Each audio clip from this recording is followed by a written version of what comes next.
नमस्कार मित्रांनो, आपण आहात शिवरी टीव्ही चॅनल कवळे शाजींसोबत. आणि मित्रांनो, आज खास तुमच्यासाठी आपण यश गोट फार्मला भेट देण्यासाठी आलेलो आहोत कर्जतवरून. तर मित्रांनो, हे यश गोट फार्म आहे फतेपूर, तालुका नेवासा, जिल्हा अहिल्यानगर या ठिकाणी. तर मित्रांनो, आपण पाहू शकता अतिशय सुंदर असा लोगो या ठिकाणी आपण पाहत आहात.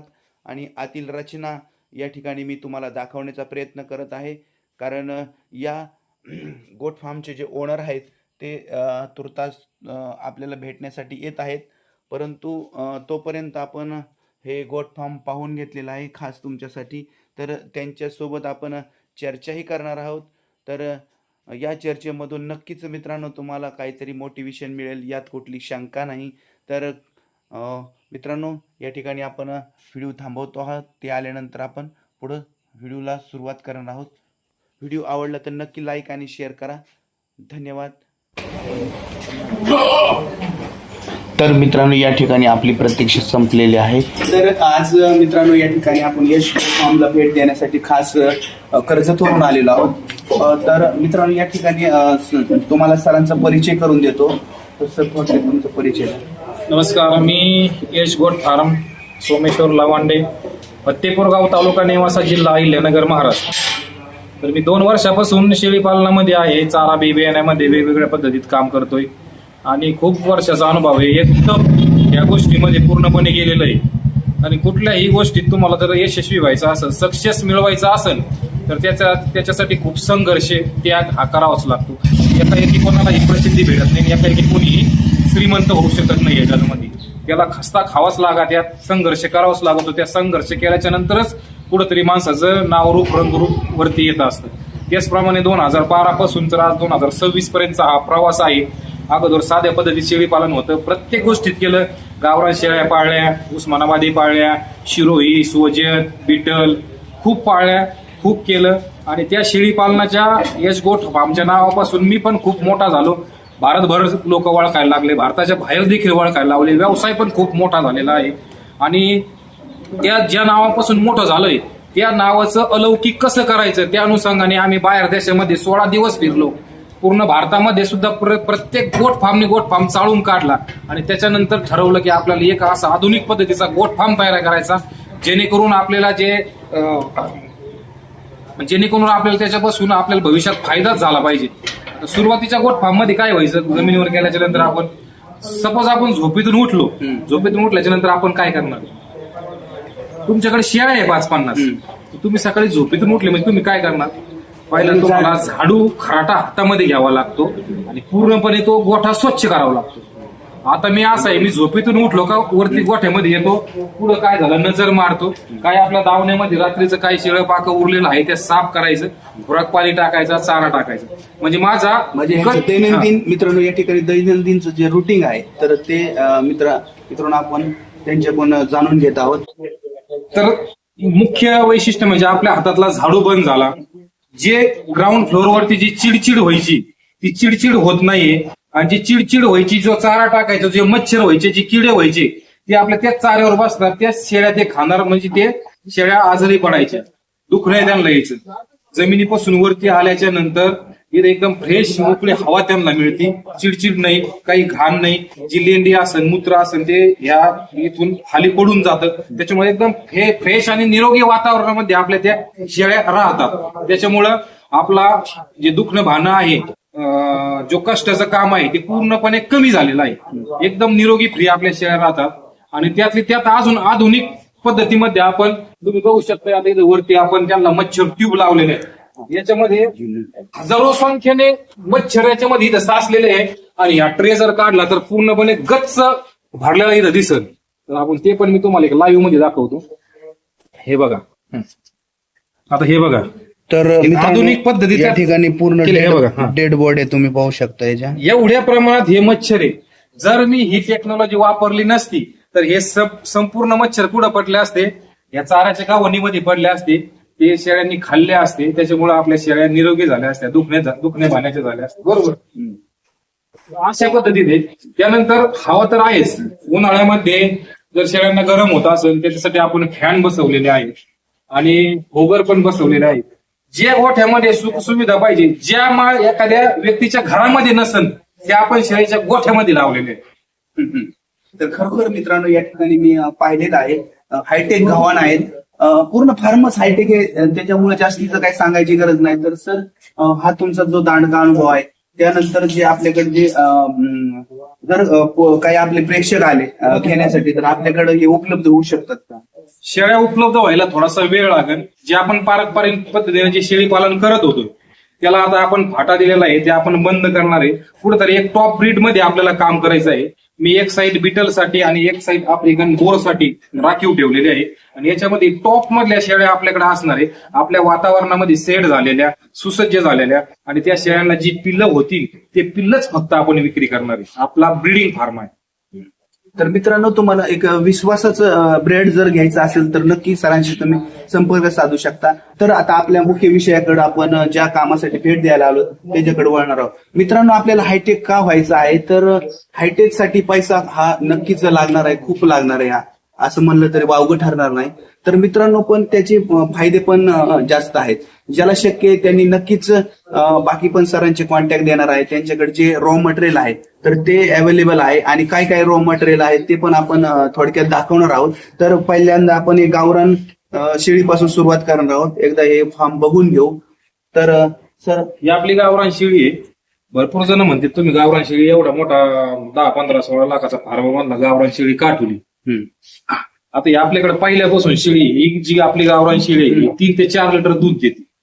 हो, एकदम दुधाची शेळी आहे, त्याच्यामुळे आपण ती आपल्याला घरीच ठेवलेली आहे. मित्रांनो बघा ब्लड लाईनला किती किंमत आहे. मित्रांनो 4 लिटर दूध देणारी शेळी मित्रांनो या ठिकाणी आपण पाहू शकता. तर खास गावठी शेळी या ठिकाणी ठेवण्याचं कारण फक्त तिचं दूध आहे मित्रांनो. आणि 3 ती करडं देते. मित्रांनो प्रत्येक माणसाची सुरुवात करतानाची लक्ष्मी असते, तिची वंशवळ असणं एक अभिमानाची गोष्ट असते. म्हणून मित्रांनो या ठिकाणी आपण ठेवलेली आहे. तर मित्रांनो या ठिकाणी आपण पाहू शकता आफ्रिकन बोर या ठिकाणी आहे. आणि मित्रांनो विशेष म्हणजे मी सर बाहेर गेलेले होते, साधारणतः 1 तास त्यांना यायसाठी लागला. तर ही मस्त असे बसलेले आहेत की ते आत उठायला तयार नाहीत. आपण पाहू शकता या ठिकाणी. किंवा माणसाची ये जा जास्त असल्यामुळे पण कदाचित त्यांना सवय लागून गेलेली आहे आराम करण्याची. तर ते नुकतंच चारा हा महत्वाचा आहे मित्रांनो या ठिकाणी. तर या ठिकाणी आपण पाहू शकता हे तो सर ही कोणती जाते. तर हे एक सुंदर असं पिल्लू आहे मित्रांनो. हे एकदा पाहू आपण पिल्लू पुढे. तर नक्कीच मित्रांनो या ठिकाणी आपल्याला जो उद्देश होता तो साध्य झालेला आहे की आपण इतक्या दूरून या ठिकाणी आलो आहोत. तर खरोखर पाहण्यासारखं आहे मित्रांनो. तर याची वैशिष्ट्ये सांगता बरी आहे. याची कानाची लेंथ तुम्ही बघू शकताय, स्ट्रक्चर बघू शकताय, रोमन नोज बघू शकताय, एकदम वरती आलेलं आहे पूर्णपणे. एकदम मित्रांनो या ठिकाणी आपण हे रोमन नोज पाहू शकता.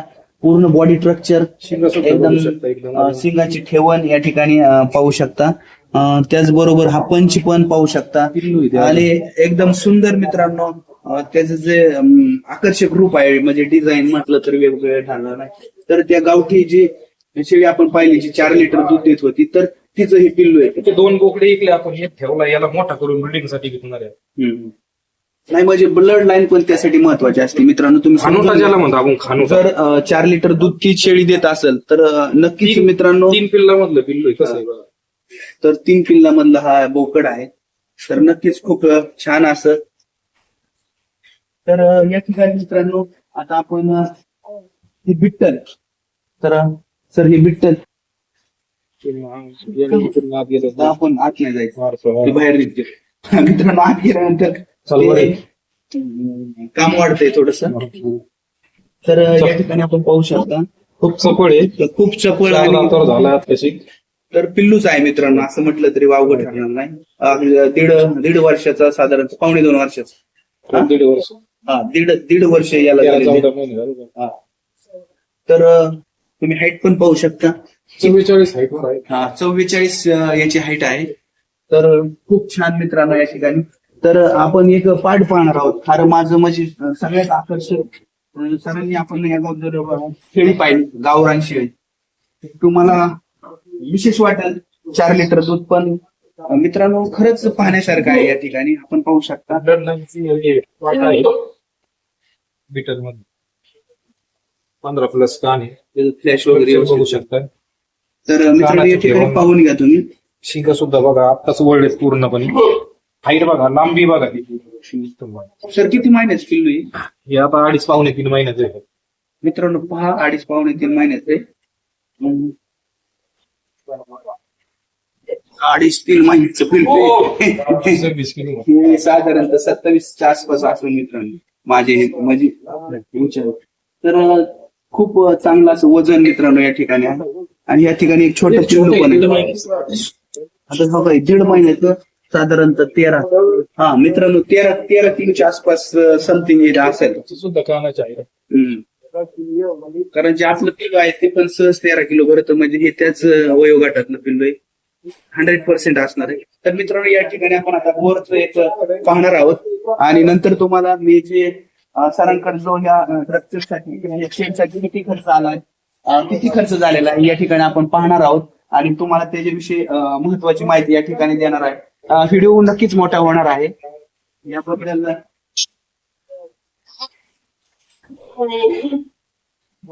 तर मित्रांनो या ठिकाणी खूप पळापळी होत आहे.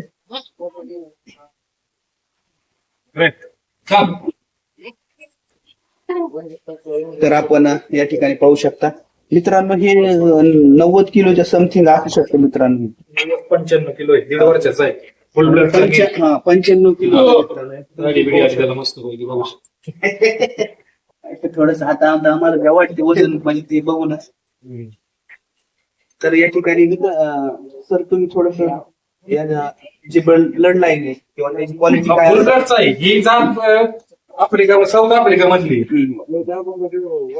त्याची वैशिष्ट्य मित्रांनो या ठिकाणी वैशिष्ट्य म्हणजे वजन वाढीसाठी खूप जबरदस्त आहे. दिवसाला 150 ते 200 ग्रॅम यांचं वजन वाढत आहे.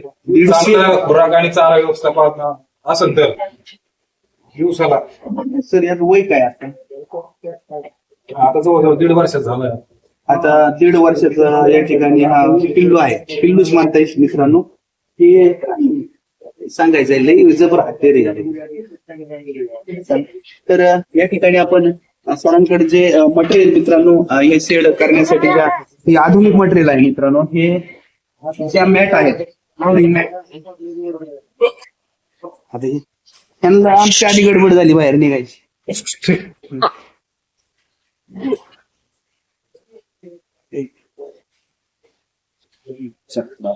घेतले